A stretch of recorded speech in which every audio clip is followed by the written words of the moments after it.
if you're unhappy, try making a change. Life's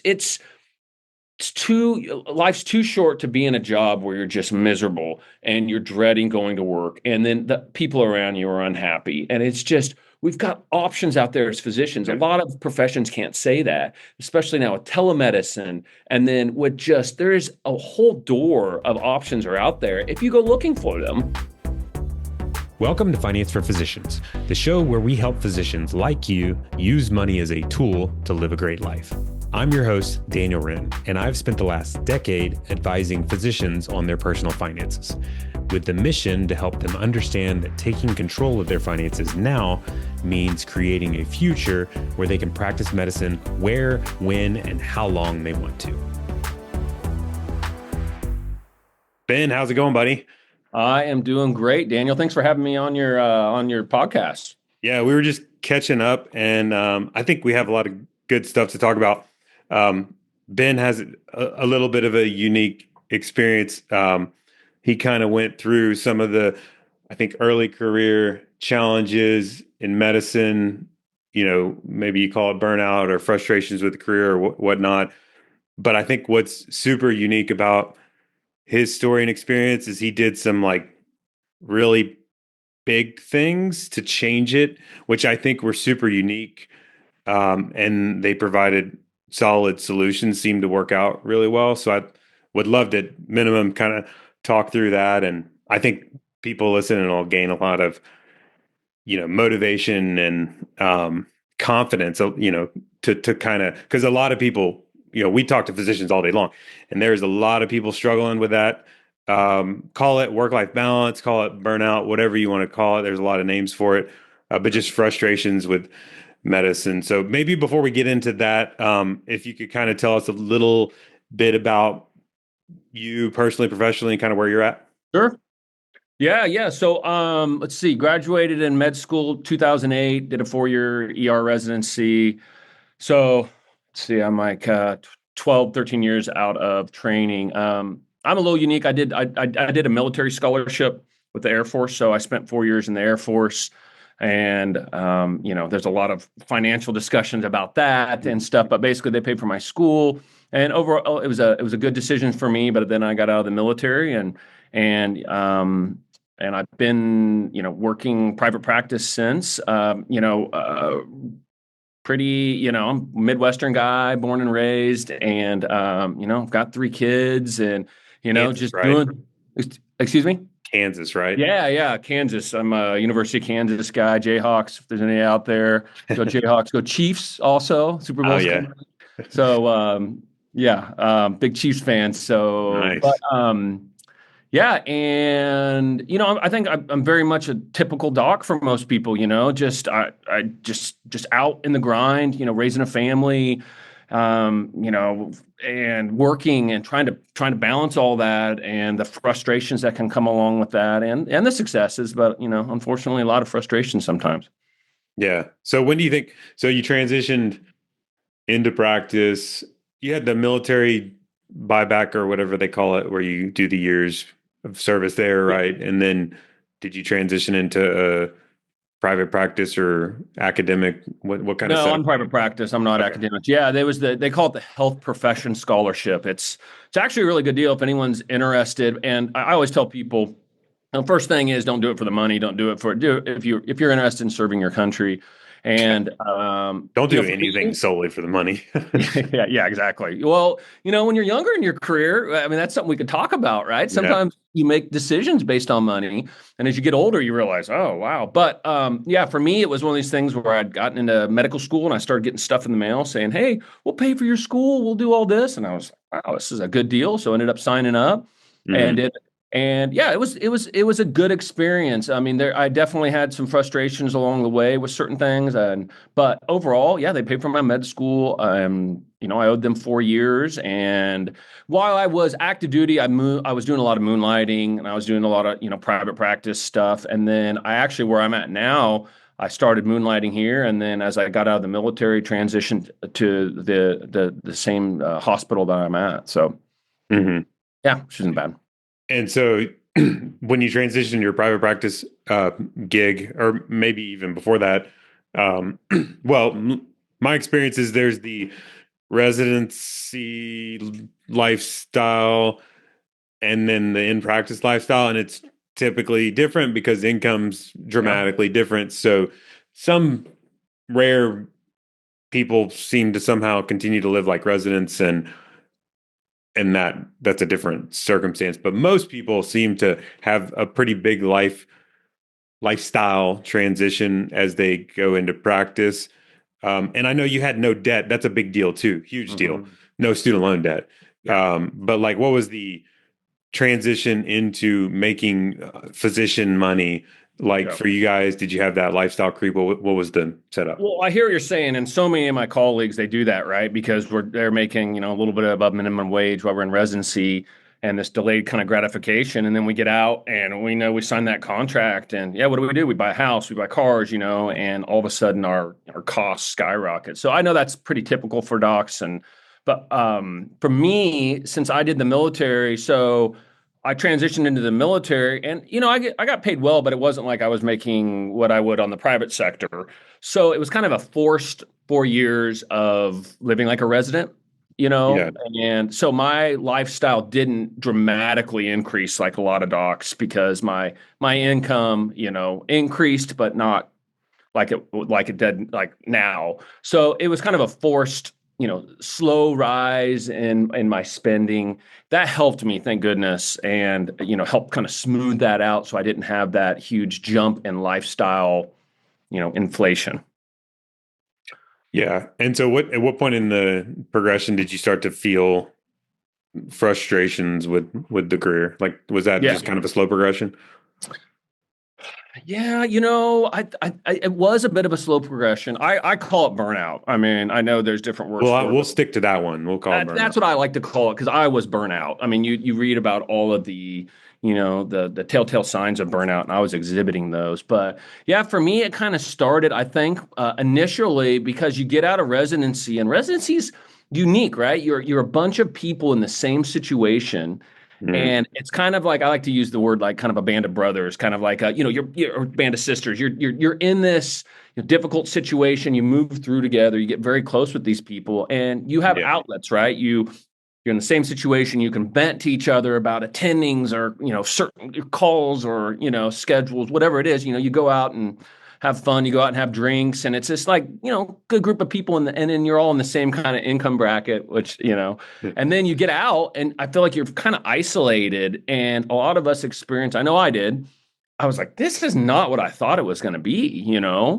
And I think that's where it kind of started this kind of slow progression of wow, this is, and it just kind of started chewing away at me until I got to the point where I was flat out burnout, just no empathy for patients. I was upset. I didn't want to come to work. I dreaded coming to work. It was impacting all facets of my life, and it was just miserable. Yeah. What do you know what exactly caused it, or do you have ideas of the I do. main I factors? do. I think it was two things. One is I always kind of believed that physicians, we get out, we do the right thing, and there's,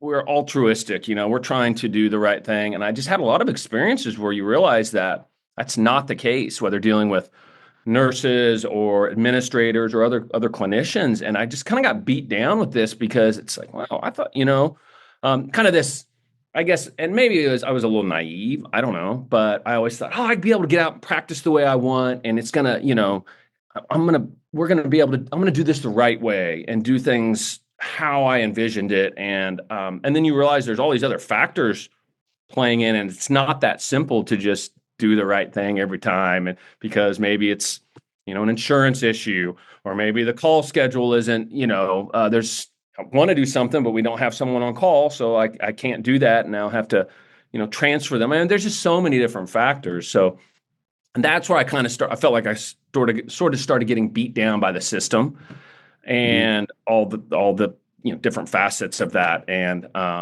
docs know what I'm talking about. It's just there's so many just little things that kind of add up. And then the second thing was the financial aspect of it. I had gotten, even though I had kind of this slow progression of, I felt like I was kind of living like a resident while I was in the military and then I got out. But, what ended up happening, and I remember this feeling, is that I remember just going to work feeling like all I was doing was paying off debt that I had. And instead of accumulating and building wealth, I felt like, wow, all I'm doing is paying bills that I already have. Like I've already spent the money and Hmm. it's going to that. And I don't know, that was a really crummy feeling for me because I did not like that. I felt like, well, what am I doing? I just, I'm already behind.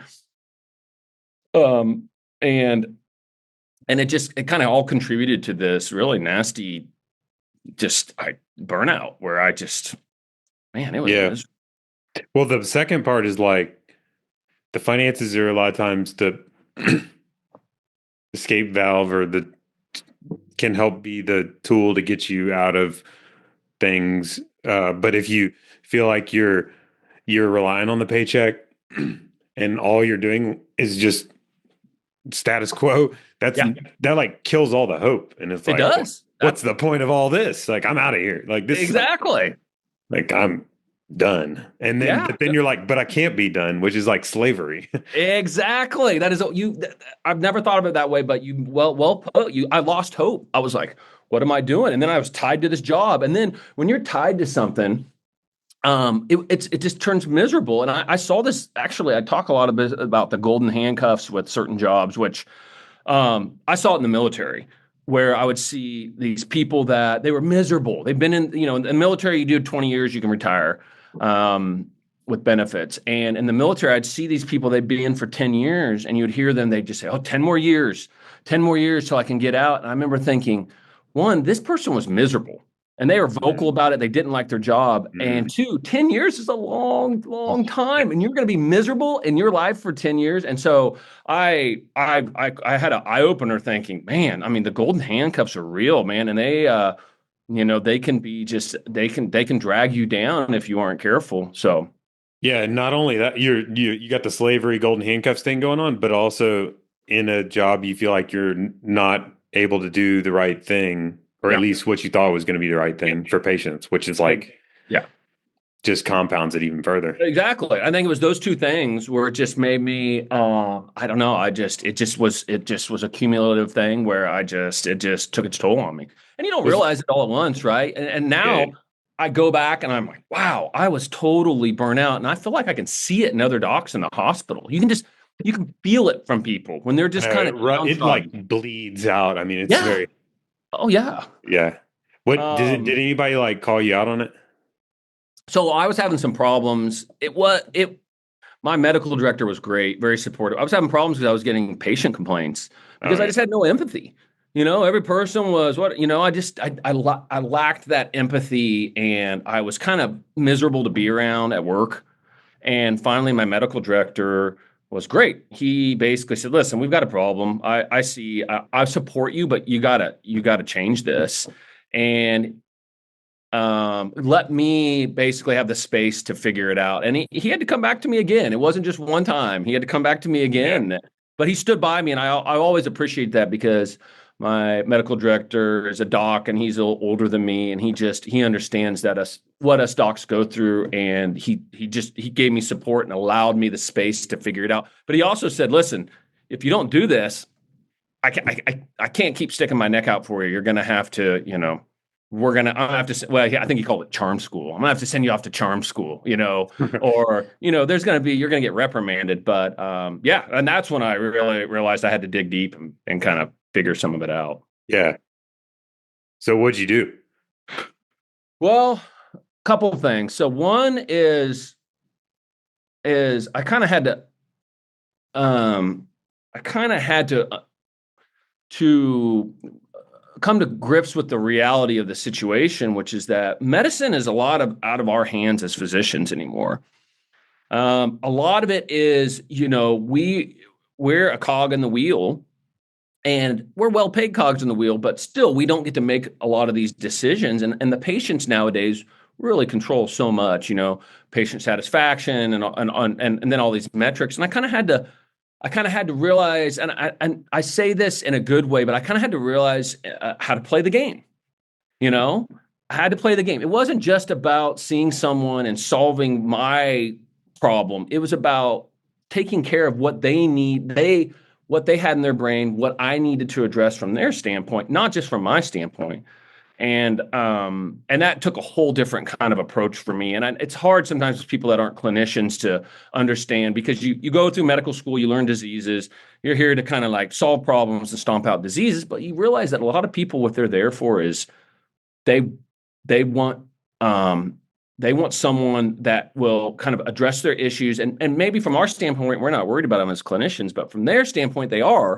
And if you don't address them, then they're never going to be happy. And I had to realize that, okay, I need to take into account more of what they wanted, even if it's something small and it's just Yeah.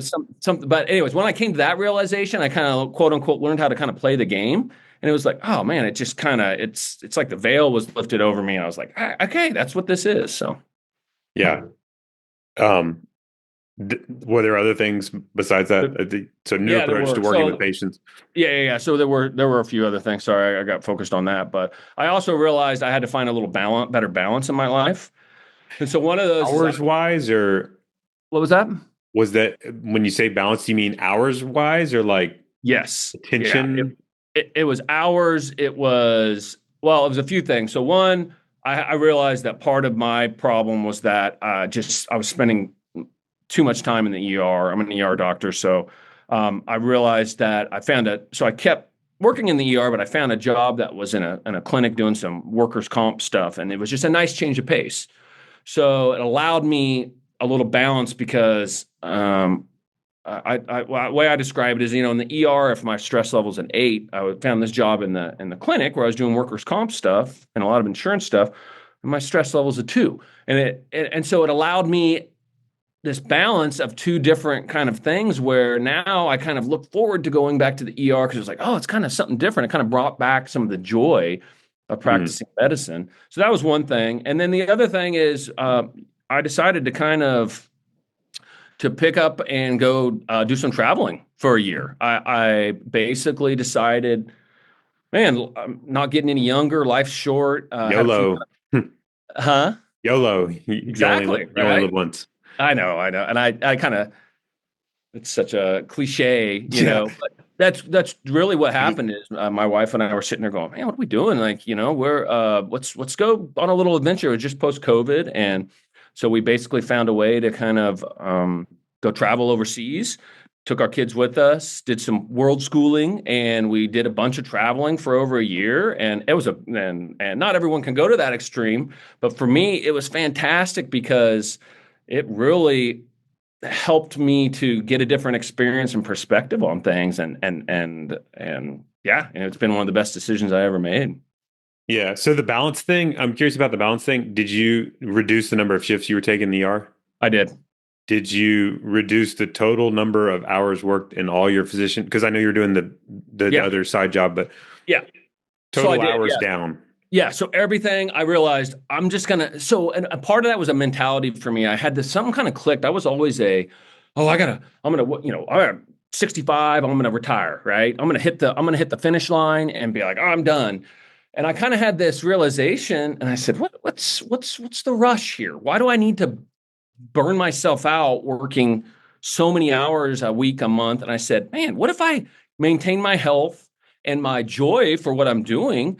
And what if I can work till, at 65, maybe I can just kind of, or maybe at 60, I can kind of cut it down. And then at 65, cut it down a little bit Yeah. more. And then 70. And I thought, man, and I kind of ran the numbers and I said, man, I could actually make more money and I don't need to be in a rush. And that kind of mentality flipped for me. And I was like, what am I, I'm not in this to just go, go, go, go, go. And then retire once I hit this imaginary finish line. And that kind of helped slow things down for me and say, okay, it's more of a marathon than a sprint. Let's take a quick break to talk about our firm, Renda Financial Planning. The goal of our podcast is to empower you to make better financial decisions. But sometimes the best financial decision you can make is to work with someone who understands your financial goals and has the expertise to keep you on track to reach them. That's where Ren Financial Planning comes in. We are a full service financial planning firm that works with over 400 physicians and their families across the country. We charge a transparent monthly flat fee for our services and offer virtual meetings you can take from anywhere. Best of all, you'll get to work with a team that specializes in working with physician families.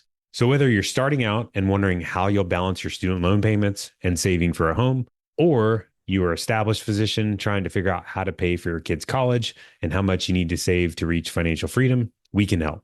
I'll put a link in the show notes to schedule a no obligation meeting with one of our certified financial planners. Wren Financial Planning LLC is a registered investment advisor. For more information about our firm, please visit wrenfinancial.com. That's WRENNE financial.com. Yeah, a lot of people think about balance and they think in the terms of today balance, like how many hours am I working versus not working? But there's also the component of like, how many hours am I working now versus 20 years from now? And a lot of people get that imbalance. They were like they're like, the fire. Have you ever heard of fire? Oh yeah, yeah, oh yeah. Fire is like as concentrated as you can get, but it's very unhealthy in my opinion. I love that people are able to do that, and I love reading about fire, people that have done that, the financial independence and I mean, if they can do it without like working 90-hour weeks and losing their marriage and their family, I agree with you. I just don't, for me, that's not healthy because I needed to slow things down. And I realized if I could cut down, 20 hours of work a month, that's less money I'm going to make. But in the long run, I'm going to be happier. And if I can work my longevity longer because I'm not burnout, then I ran the numbers and said, I'm actually going to come out on top here and going to maintain my mental health. And overall, I looked at it, I said, what am I doing? This is no what brainer. I need to do. Yeah. Yeah. So how did you go from slavery, feeling like you're paying the debts to getting by in the job, to cutting your hours and making less and like thriving? Like you had to change. Did you change your lifestyle or something? Or yeah, I mean a few things. I think we kind of took a more of an experience-based approach. My wife and I, we realized that, that's when we kind of had this realization that, I'll use the example of our cars. We kind of realized like, well, we don't need a new car. We got this thing paid off. Let's drive this thing. I don't need a fancy car. And so stuff like that, just you realize that how much money that allowed us to free up when we're not paying for, another new car. And it was small stuff like that. And I think also I had always been a pretty aggressive saver for retirement. I've always had an interest in finances and saving and realizing that I needed a way out at the end. So I've always aggressively saved for, retirement and just putting money away. And I think seeing that money accumulate and you realize, okay, this is actually working, like this is actually happening. That money, because when you first start out and you're putting money in, you're like, man, it just seems like, yeah. And then the snowball just starts rolling and you realize, and it kind of made me think, okay, well, I am going to have money there at the end and this process is going to work. But yeah, so that was definitely something. So it was nothing really major lifestyle wise, nothing really, you didn't like sell everything you own. And I mean, I think that's pretty normal. Well, most people's lifestyles or budgets are a million little things. So it's kind of like a lot of times it is just the little things collectively.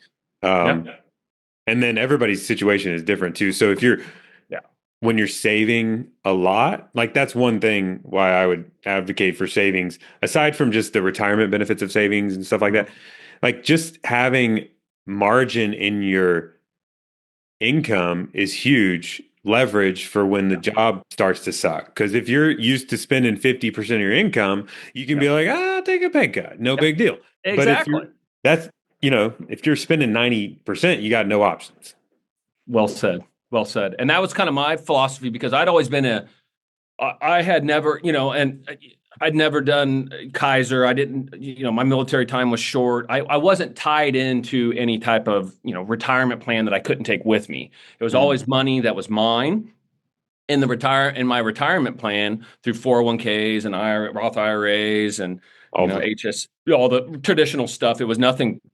I didn't do anything special. I just, yeah. the hard work of saving. And then the fact that I could take that with me, like you said, it freed me up because I got this mentality of like, so I don't like this. If this job, if it starts to suck too much, and guess what? I can find another one. That's the great thing about being a physician. I mean, there's a lot of jobs out there and we're in high demand. So Yeah, another thing I think I see a lot of times mistakes being made by physicians when they get into that state is they kind of try to dig themselves out financially speaking, I guess. So they'll say yes, they're like work harder or take side gigs or get into real estate or fire. Not fire is not bad. I've knocked on fire twice, so I got to give my careful, disclaimer on fire. careful. Fire has its good uses, but like Sure. fire done to solve burnout is no good. Yeah. Because it compounds it Oh yeah. way bad. It's like Mhm. because you're working even more. So when you add things onto your plate, it sounds like you kind of subtracted things instead of Yeah. added things, Yeah. freed I up did. capacity. Yeah. And man, I'll tell you what, that is all over the place, right? The side gigs for I physicians. know. It's crazy that we feel like we have good paying jobs, and here we are, all of us are starting side gigs because we need more. And it's just like, I mean, that's only to me going to contribute to the burnout, like you said. It's just going to compound it. Well, I think people are seeking it because of the burnout, which is so interesting because Yeah.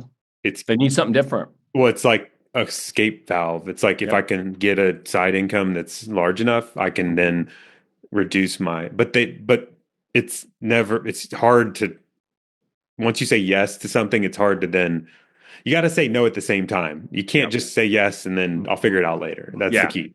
No, absolutely. And I guess my always, and I respect that for, because I mean, and one thing I've learned about traveling a bunch is that, Americans, we're hustlers. We start businesses, we're hustlers. You spend a lot of time in Europe and people works kind of a different approach over there, and over here, I mean, we're hustlers. We're always, I mean, that's why we're, God, we produce a lot and we, a lot of new, discoveries and I mean, a lot of new businesses. I mean, Innovation. but at the same time, I feel like we burn ourselves out. And as physicians, I feel like we have, and I know some docs think, okay, I just need to get out of the clinical realm, right, for burnout. But what my approach was, well, I know that the emergency room where I work was killing me. Hmm.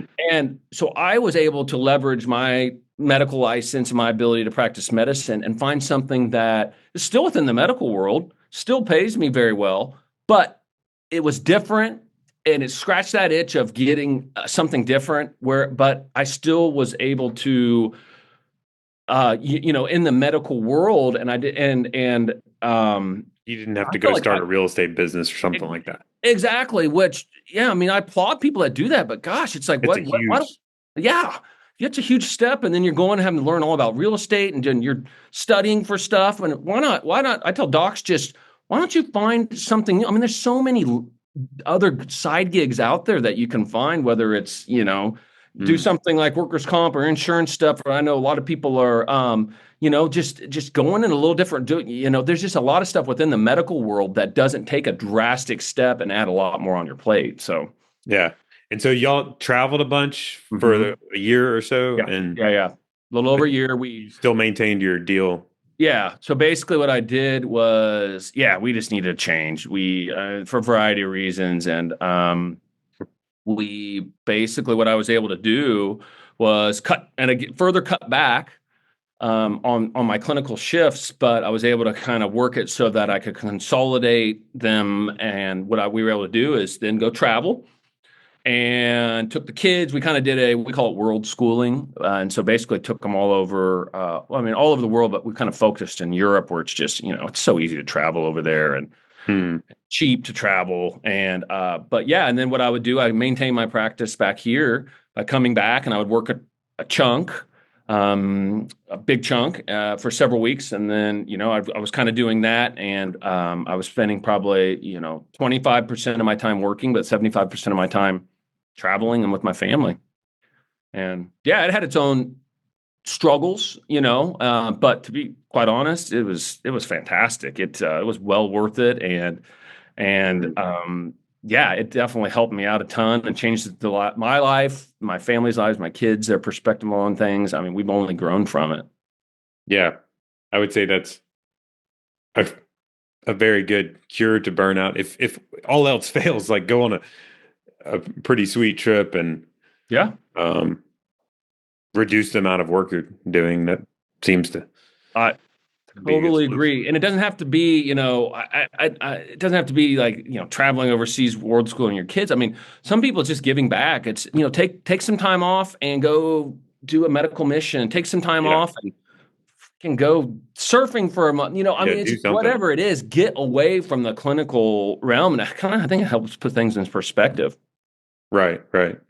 Yeah, I think that's good advice.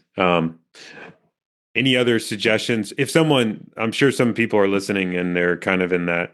I think a lot of people get stuck in the burnout phases, whether it's mild or whatever. Mm. But that seems like a difficult time. But any other suggestions or things that really helped you to kind of get over the hump? Because I think it takes courage to make take the step away from the system is very entrenching, and it's you're so used to saying yes Yep.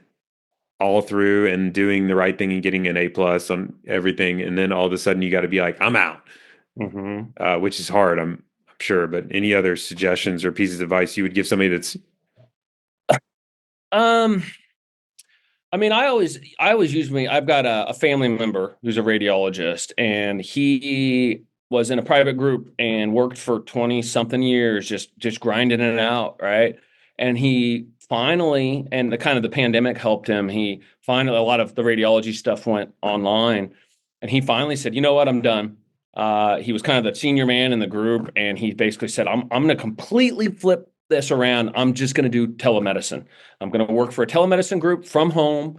And the guy went from, and I'm very close with him, and he's a very, very, very close person in my life, but he went from being a miserable guy just because he was burnt out, he was unhappy, to now he is the happiest dude. He loves it. He has control over his schedule. He does it all from home. He knows what he's getting paid exactly. And I just always applauded that because this is another example of someone that said, you know what, I'm not happy.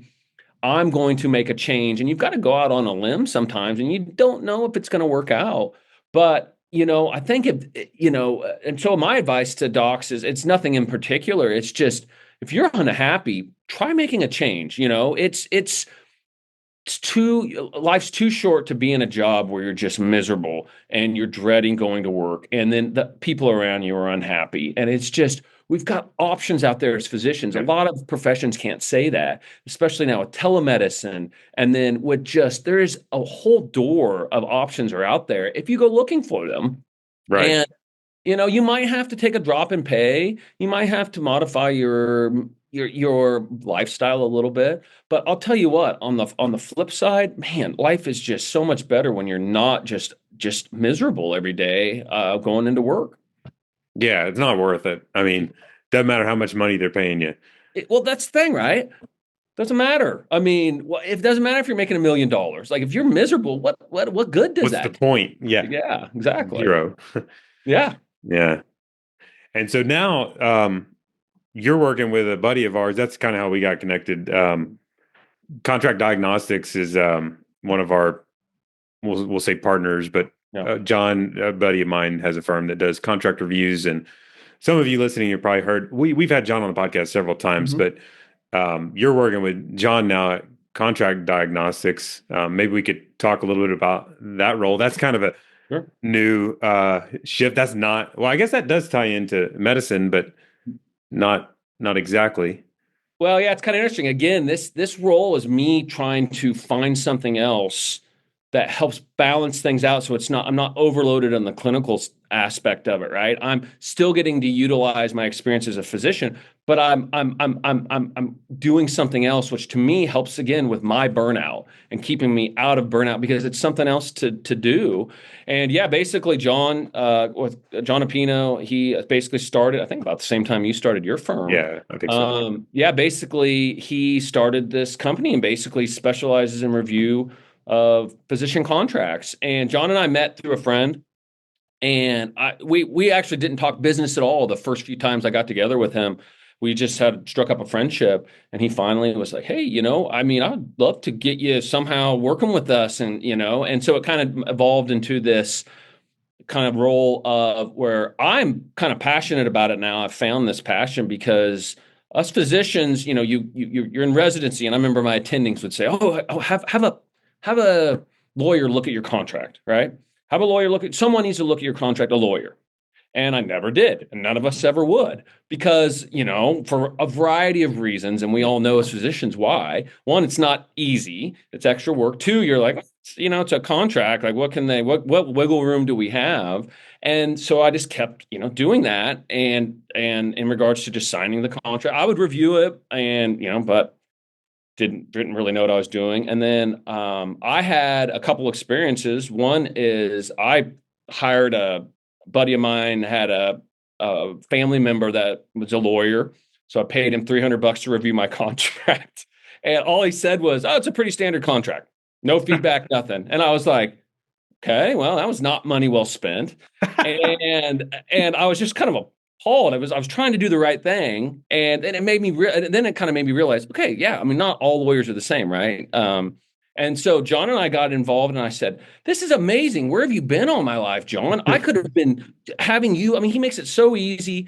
And then as John kind of brought me on, I started hearing, and I'd listen in on calls, and I'm like, man, they are really advocating for physicians because we as physicians just don't know what we're doing oftentimes. We don't know where we can negotiate. Where does our leverage lie? And what's important to us as physicians, to how do we get that out there into the contract so that we're happy?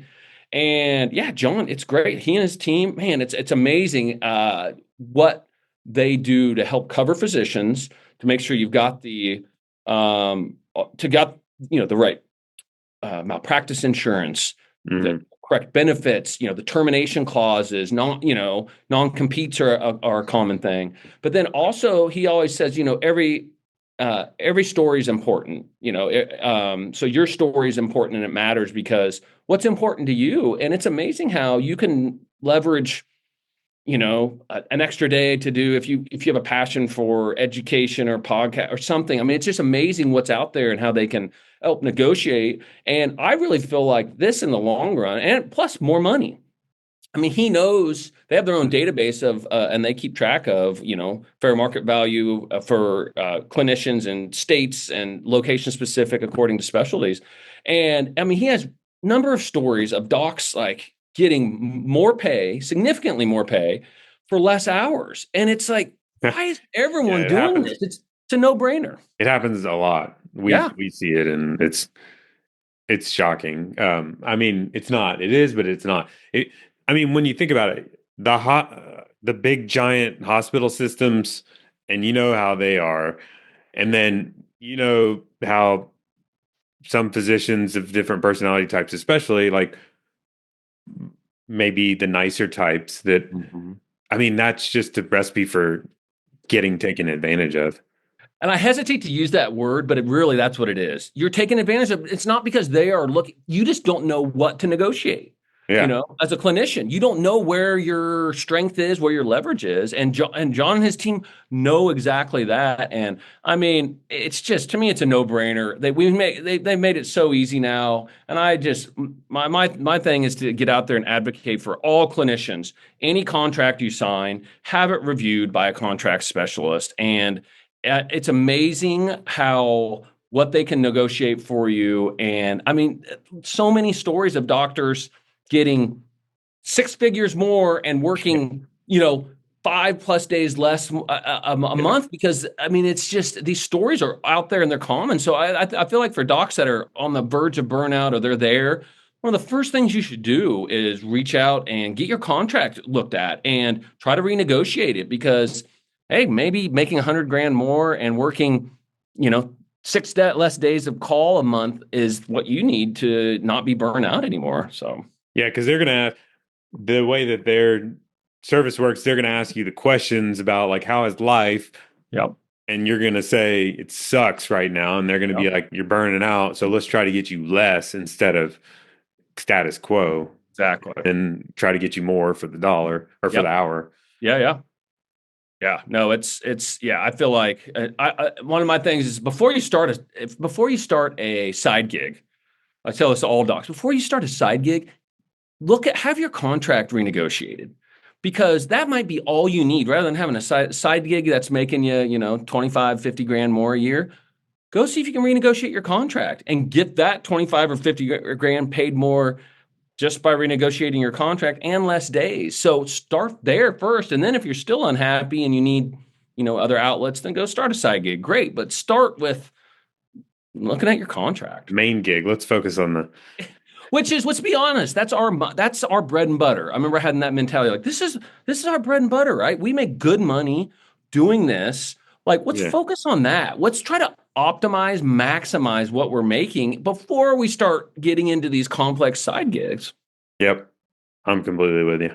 Yeah, I mean, to me, it's a no-brainer, but no one's kind of putting that out there. It's all, oh, hey, you can come be real estate. You can get, and that's great for people that are business savvy. Go for it. But for me, it was like, man, let's just optimize my day gig, and then my spare time, I can go do something fun and not just work more. Yeah. Well, I'm glad you're speaking up about it because they're definitely, I'm a fan of the approach you've taken, and I think more people need to be. The other thing too is we got a shortage of doctors. So as a patient, I'm like, come on, guys, you got to Yeah. Yes. stay in the industry and help do take care of me and Yeah. my parents and all that. Absolutely. I mean, for so many different reasons, like for your personal, but for society, we need good docs out there. I mean, we do good work, and we need people to stay working and hopefully working where they're not burnt out and they feel like they are compensated fairly. And I feel like that is reasonable and that is attainable, but sometimes you need to look at your contract and get things renegotiated. And don't, I was just talking to a doc on the phone, and this guy was like a chair of cardiology. I mean, this guy was awesome, right? He was clearly doing very well. And he was like, well, I don't want to rock the boat, Hmm. And I sat here and thought, that is the wrong mentality. Like, you have leverage here. They are coming after you. Makes like that. And we as physicians just don't get that. I feel like we're kind of like, well, we're already making really good money. I don't want to rock the boat. And it's like, no, no, no, no, no. That's not. I mean, that is not the approach to take. It's like, just like with professional athletes. They're like, oh, I'm just going to take less money. No, you're negotiating. You're trying to get the best contract you can get. Right. Yeah. I mean, I have more confidence in the physician doing good things with the money than the hospital system. So, it's either going to go to their profit or your compensation. So, Exactly. And the thing is, it's not like we're not doing it. We're busting our butts. These doctors, all, the hospital I'm working, I know they're up there busting their butts, working hard. So you're worth it. You're worth the yeah. money. Like, it's a And no-brainer to the me. other thing too is you can negotiate, like you said earlier, negotiate less hours for the same pay. Oh If yeah. so, that's if you're worried about more compensation and rocking the boat, then maybe negotiate less hours for the same pay. Exactly. It's a Again, this is basic stuff, but a lot of docs we just don't think like that. yeah, We kind of just take it. I think a lot of us kind of bury our head in the sand. And it's not even that. It's just we're just busy, right?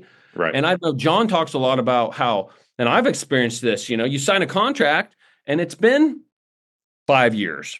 Has there Boom. been yeah, has there been any renegotiation? Has Right. anyone come to you? Is anyone going to come to you and say, "We want to renegotiate, pay you more and work less?" No. You've got to go to them. And doctors, and we see it all the time at contract diagnostics. Docs will say, "Oh, it's been 5 years." And I mean, no, there's been no, my contract's the same. It's an evergreen contract. And it's like, do not take that. We say, every 2 years, try to reach out and try to renegotiate. Yeah. Yeah.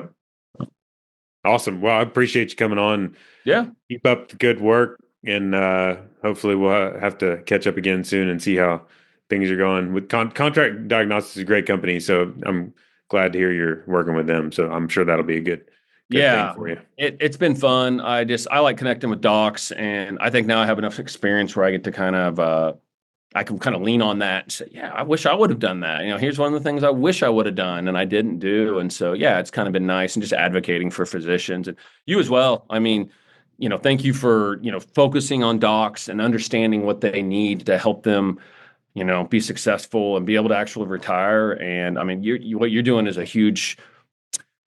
it plays a huge impact in trying to keep doctors away from that burnout and just frustration. Because when you feel like you're financially, like we talked about, when you're kind of financially protected and taken care of, it kind of helps give you a buffer, Yeah, confidence Oh yeah. comes too, and it's easier to say no, and Yep. So yeah. Well, we'll keep working at it, and good catching up with you. Yeah, you as well. Thank you so much for having me on. It's a real pleasure. No guests or clients appearing on the podcast received any form of compensation for their appearance and obtained no other benefit from us. It should not be assumed that every client has had the same experience.